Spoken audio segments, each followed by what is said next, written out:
Agensi Internasional Pelaporan Harga Komoditas Fastmarkets mencatat saat ini Indonesia memegang produksi olahan nikel atau refined nickel sebesar 57% dari total produksi global. Pertumbuhan itu disokong oleh kebijakan pemerintah Indonesia yang pada tahun 2020 silam menyetop ekspor biji nikel mentah. Setelah pemerintah Indonesia melarang ekspor biji nikel, terjadi peningkatan besar-besaran dalam produksi nikel olahan, terutama nikel pig iron, serta produk antara nikel seperti mixed hydroxide precipitate dan nickel matte. Capaian tersebut akan terus melesat hingga tahun 2028 mendatang dengan tingkat pertumbuhan tahunan gabungan atau Combined Annual Growth Rate atau CAGR sebesar 8,1%. Selain itu, pada tahun 2028, Indonesia juga bakal memegang pasokan produk antara atau intermediate product dari nikel sebesar 85%, di mana saat ini angkanya tercatat sebesar 67%. Analis Fastmarkets Olivier Masson meyakini Indonesia bakal menjadi kontributor utama bagi seluruh proses produksi nikel global. Is the emerging market for nickel is from batteries, primarily lithium-ion batteries used in mobile phones and laptops, but increasingly in electric vehicles, which is really the big market in the years and decades to come. Cadangan nikel Indonesia sudah ada sebelum Jokowi menjabat, namun selama masa kepemimpinannya, Indonesia meroket ke posisi teratas dalam produksi nikel global. Kondisi ini membuat Indonesia menjadi produsen terbesar di dunia sejak 2018 dan dominasinya meningkat setiap tahun. Now they are the major producer by a long way, and really all of the supply growth in the years to come will come almost primarily from Indonesia. So that's why Indonesia is so important to the nickel market and really the broader energy transition. In 2009, when we were still in government, we passed a law, it was the Coal and Mining Law, which talked about the importance of increasing the value added of our raw material mineral exports.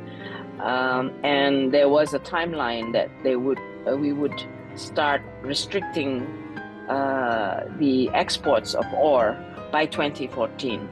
So, 2009 to 2014. So it was an advance warning, if you like, to all the mining companies that they had to think about how they were going to invest in smelters and so on.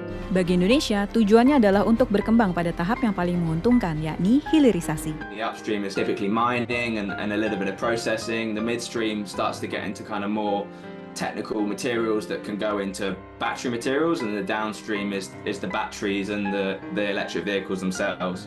Itu berarti menarik investasi untuk produksi baterai dan kendaraan listrik agar benar-benar dilakukan di dalam negeri. As of this year, LG Energy Solutions and Hyundai are planning to start battery production in Indonesia, and Hyundai are also looking at EV production starting in the country this year as well. We're starting to see more and more momentum in the downstream. The commodity boom that benefited Indonesia in 2022 and 2023 is actually starting to fade.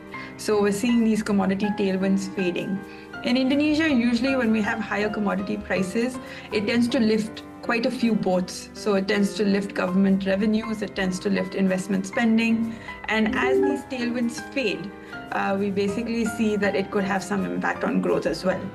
Kurangnya diversifikasi ekspor Indonesia menyebabkan jatuhnya harga-harga komoditas yang sangat memukul Indonesia. Non-commodity export growth has been quite weak. And I think that's likely to remain quite weak because Indonesia's exports are largely focused on commodities. So about 60% of total exports are commodity-based or pure commodities themselves.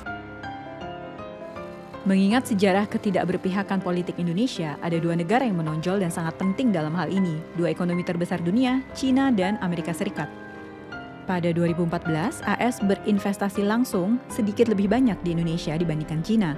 Namun, dalam beberapa tahun terakhir, arus masuk investasi langsung dari China secara signifikan telah melampaui AS. Tahun lalu, investasi langsung China ke Indonesia hampir 5 kali lipat dari AS dan sebagian besar masuk ke pengolahan nikel. Bagaimana Indonesia menyeimbangkan hubungannya dengan China dan Amerika Serikat? di tengah persaingan kedua negara yang semakin meningkat menjadi tantangan utama bagi Presiden terpilih Prabowo Subianto. When you look at Indonesia's relationships with its partners, they're complex. If you take China, for example, and sort of the enormity of the economic relationship between Indonesia and China, both in terms of investment, in terms of trade in goods and services, that's a critical relationship. I think for stability in the world, we need countries like Indonesia who can have conversations, who can invest and trade with both China and America, because it brings a degree of stability and interdependence to the world at a time when otherwise I think we would risk a really rapid and damaging fracturing. I think there's a lot of ambition in terms of Indonesia and its vision for the future, its vision for its role in the global order. And, you know, when you look at Indonesia in the context of Southeast Asia, the region, you know, in terms of the size of its economy, in terms of the size of its population, in terms of its long-standing sort of informal role as a leading figure in the Association of Southeast Asian Nations, Indonesia berada di jalur yang tepat untuk menjadi salah satu dari 5 negara dengan perekonomian terbesar di dunia. Seiring dengan persiapan Presiden terpilih Prabowo Subianto untuk mulai menjabat, rakyat Indonesia berharap ia dapat mewujudkan ambisi-ambisi besar itu menjadi kenyataan.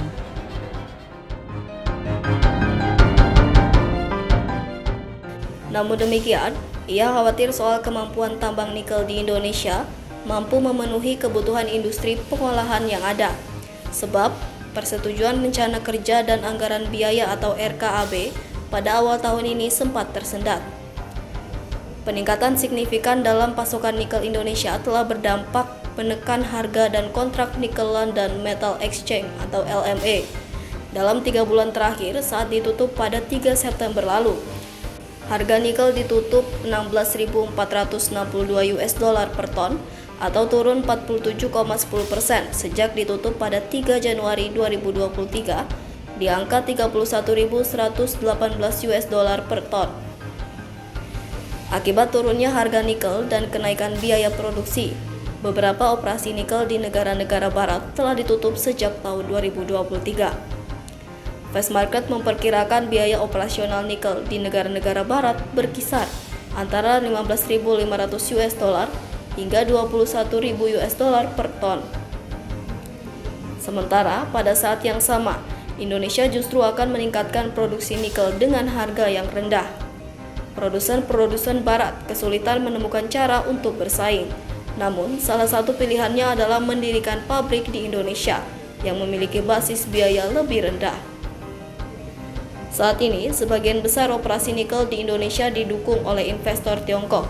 Namun, pemerintah Indonesia tengah berupaya menarik investor dari barat. Pemerintah Indonesia ingin mengurangi kepemilikan Tiongkok atas operasi nikel untuk meningkatkan kepatuhan terhadap Undang-Undang Pengurangan Inflasi AS alias Inflation Reduction Act atau IRA.